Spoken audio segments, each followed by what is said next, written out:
Haleluya.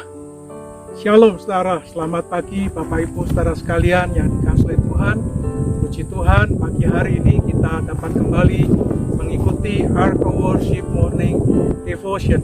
Kali ini saya dan teman-teman anak-anak KAF masih ada di Sumba Timur. Ark of Worship Morning Devotion dilaksanakan di satu bukit di Waimarang. Kiranya Ark of Worship Morning Devotion pagi hari ini menjadi berkat bagi Bapak Ibu saudara sekalian. Hari ini kita tiba di Sineh 263. Kita akan belajar tentang Benyamin, saudara. Kalau kemarin kita belajar tentang Yusuf, hari ini kita belajar tentang anak ke-12 dari Yakub yang bernama Benyamin. Dikatakan bahwa Benyamin seperti serigala. Nanti kita akan belajar, tapi sebelumnya mari kita bersama-sama berdoa kepada Tuhan. Mari kita berdoa. Tuhan Bapa di surga, kami mengucap syukur karena pagi hari ini kami dapat kembali mengikuti Ark of Worship Morning Devotion.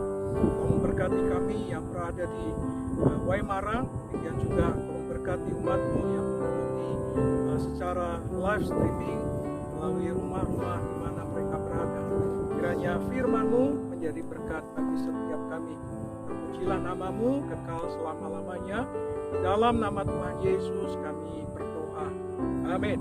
Puji Tuhan, saudara, kita tiba di Kejadian 49 ayat yang ke-27.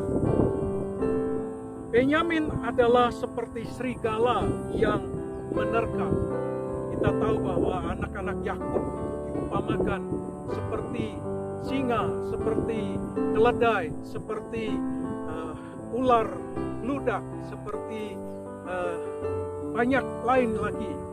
Tapi Yusuf, kita kemarin belajar bahwa Yusuf diumpamakan seperti pohon yang ditanam di tepi aliran air yang menghasilkan buahnya.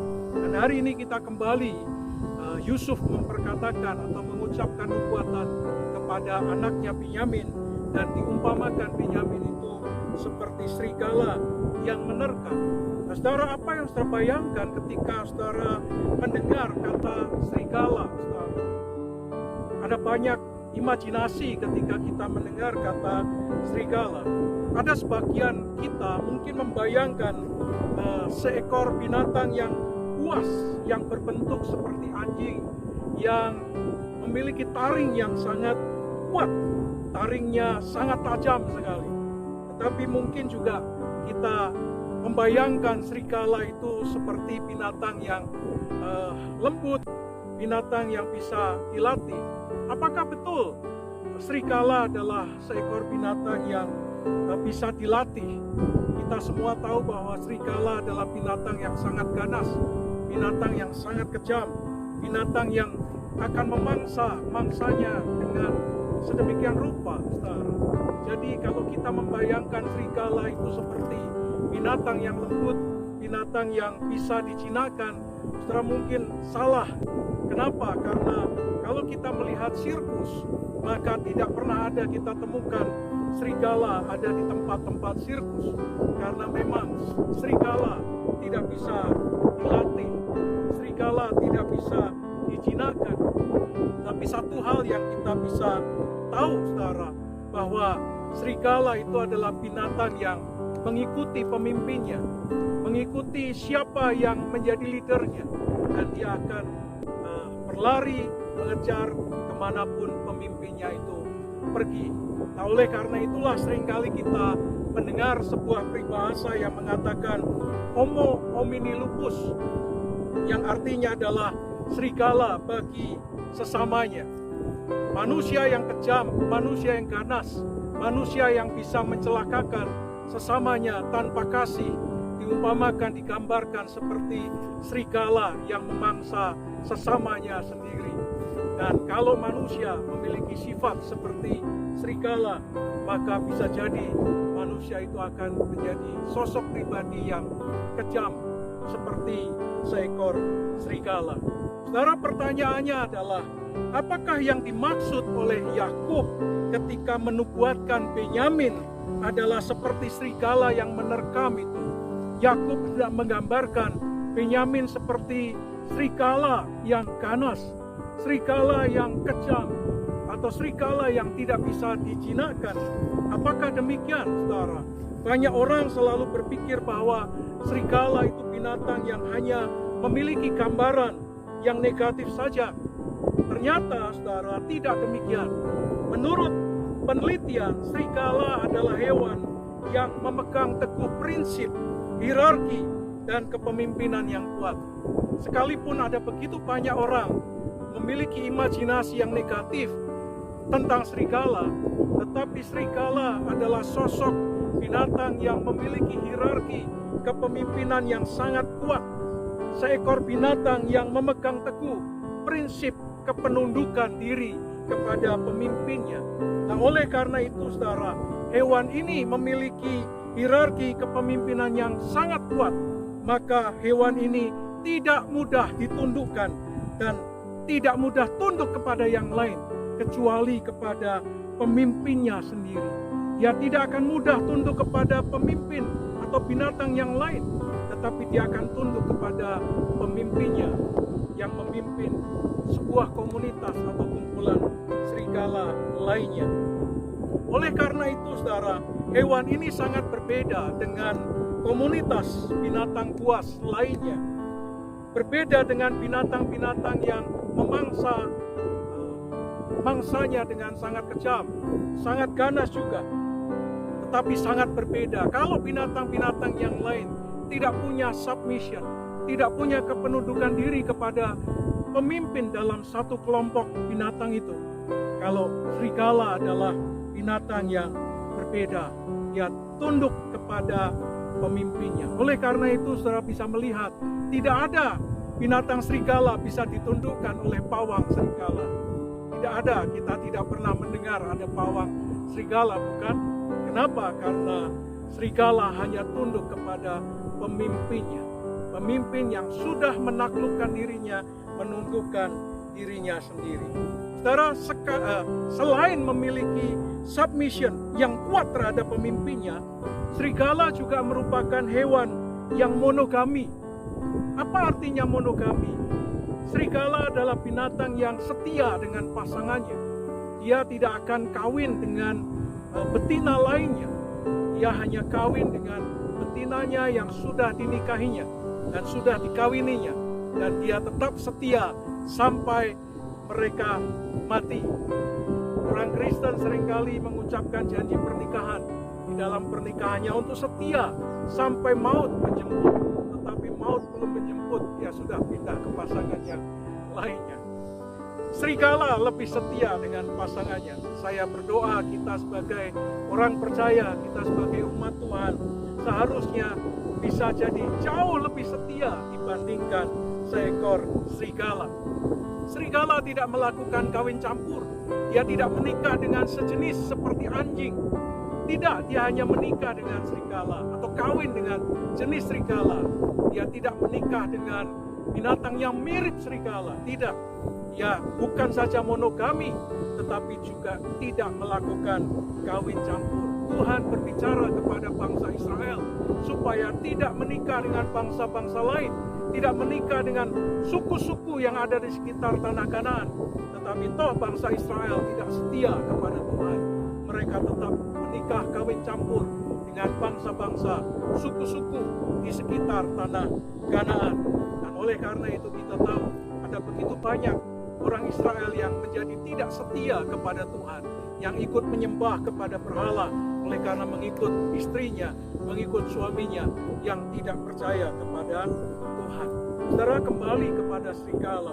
Oleh karena itulah serigala adalah satu komunitas binatang buas yang asli, tidak ada campuran. Jadi kalau saudara melihat ada satu ekor anjing yang mirip serigala, itu pasti bukan serigala. Oleh karena serigala tidak kawin campur. Jadi serigala adalah binatang yang original, ya asli serigala, tidak bercampur dengan yang lainnya, sehingga tidak pernah mengalami yang namanya evolusi, baik bentuk maupun sifat sosialnya tidak berubah karena mereka tidak kawin campur. Nah, karena monogaminya, maka hewan ini merupakan satu hewan yang setia dengan pasangannya. Saya berdoa kiranya kita sebagai anak-anak Tuhan, kita setia dengan pasangan yang Tuhan anugerahkan kepada kita sampai betul-betul maut memisahkan kita. Amin. Amin. Kalau serigala bisa setia dengan pasangannya, kita anak-anak Tuhan seharusnya juga bisa jauh lebih setia dengan pasangan yang Tuhan anugerahkan. Amin ya, Devri ya. Amin ya. Sudah punya pacar berapa? Belum ada. Ya. Pacar boleh banyak, tapi istri satu. Ya, istri satu ya, kata si Devri. Nah saudara, kita dapat melihatnya saudara di dalam diri Ehud misalnya ya. Kalau kita melihat Ehud dan Yonatan, Anda bisa membaca kisah Ehud di dalam Hakim-Hakim pasal 3 dan membaca kisah Yonatan yang setia kepada Daud hingga akhir hidupnya. Setia kepada pemimpinnya hingga pada akhir hidupnya. Nah, saya berdoa jemaat di Kayuri dan juga jemaat di Ark of Worship adalah jemaat yang setia kepada juru selamatnya sampai pada akhir kehidupan. Amin ya. Amin ya. Tidak boleh meninggalkan Tuhan. Gimana Pak Kaleb? Harus setia sampai akhir ya. Percaya Tuhan Yesus sampai akhir. Nah saudara, dari nubuatan Benyamin sebetulnya kita bisa belajar tentang apa? Kita bisa belajar yang pertama, belajar tentang memiliki roh yang tunduk dan taat kepada pemimpin yang ditempatkan Tuhan atas kita. Memiliki spirit of submission, roh kepenundukan diri kepada pemimpin. Belajarlah taat kepada gembala saudara. Belajarlah taat kepada penatua diaken yang Tuhan tempatkan di tempat di mana saudara menjadi keluarga kerajaan Allah di gereja tersebut. Taatlah kepada penatua hamba Tuhan yang ada di Kayuri. Demikian juga di tempat di mana Tuhan tempatkan saudara sebagai umatnya. Yang kedua, memiliki kesetiaan kepada pasangan hidup yang Tuhan anugerahkan. Setialah kepada pasangan saudara sebagai suami yang setia kepada istri, sebagai istri yang setia kepada suami sampai pada akhir kehidupan. Amin. Amin. Dan yang ketiga, yang terakhir, kita belajar tentang memiliki ketegasan dan keberanian untuk tidak kompromi dan tidak mencampurkan kehidupan dengan kehidupan yang ada di dunia ini, sehingga kehidupan kita tidak terkontaminasi dengan dunia. Kalau serigala bisa mempertahankan originalitasnya sebagai komunitas serigala, maka seharusnya kita sebagai anak-anak Tuhan seharusnya bisa mempertahankan, menjaga originalitas sebagai anak Tuhan, asli sebagai anak-anak Allah dan anak-anak kerajaan. Amin. Amin. Mari kita berdoa. Kami mengucap syukur Tuhan, terima kasih untuk anugerah-Mu pada pagi hari ini. Kami berdoa untuk anak-anak-Mu di Kayuri ini, supaya mereka diberkati Tuhan, dianugerahi oleh Tuhan. Khususnya mereka merindukan seorang hamba Tuhan yang melayani di rumah Tuhan di tempat ini. Tuhan tumbuhkan jemaat Tuhan di tempat ini, di Waimarang, di Waitumba, di Kalonggu, supaya jemaat Tuhan juga boleh mengalami pertumbuhan. Mereka semakin mencintai Tuhan, mereka punya integritas, mereka setia kepada Tuhan sampai pada garis akhir. Demikian juga dengan Ark of Worship di Getsemani juga, mereka adalah umat-umat Tuhan yang setia sampai pada akhir kehidupan mereka, setia dengan pasangan mereka, memiliki roh yang tunduk, yang taat bukan hanya kepada Tuhan, tapi taat kepada pemimpin-pemimpin mereka. Mereka bisa merendahkan diri, memiliki karakteristik yang kuat, yang tidak terkontaminasi dengan dunia, mempertahankan, menjaga kesucian dan originalitas sebagai anak-anak Allah, sebagai pengikut Kristus, sebagai murid-murid Kristus. Terima kasih Tuhan, Kau memberkati jemaat Tuhan di Kayuri ini. Tuhan memberkati kedua tangan mereka, sehingga apa yang mereka kerjakan dibuat oleh Tuhan berhasil. Mereka yang sebagai petani, mereka sebagai pedagang, mereka sebagai tenaga-tenaga kasar lainnya yang mereka usahakan, pendidikan mereka, studi mereka diberkati oleh Tuhan. Demikian juga dengan umat Tuhan di Ark of Worship. Tuhan juga memberkati mereka, kedua tangan mereka diurapi oleh Tuhan, sehingga apa yang mereka kerjakan dibuat oleh Tuhan berhasil. Kami menikmati anugerah Tuhan yang sempurna. Kau memberkati bangsa dan negara kami Indonesia, supaya bangsa ini tetap dipelihara oleh Tuhan, disertai oleh Tuhan, menikmati anugerah Tuhan yang sempurna. Di dalam nama Tuhan Yesus Kristus, kiranya damai sejahtera dari Allah Bapa, cinta kasih sayang daripada Tuhan Yesus Kristus, persekutuan, pertolongan, pimpinan, dan kuasa Roh Kudus menyertai saudara sekalian dari sekarang sampai selama-lamanya. Di dalam nama Tuhan Yesus Kristus. Amin. Puji Tuhan, our worship morning devotion sudah selesai pagi hari ini. Saya berdoa kiranya hari ini hari yang diberkati Tuhan. Saya berdoa kiranya aktivitas saudara disertai dan diurapi oleh Tuhan. Tuhan memberkati saudara. Salam dari kami, dari Waimarang, untuk saudara sekalian. You are blessed.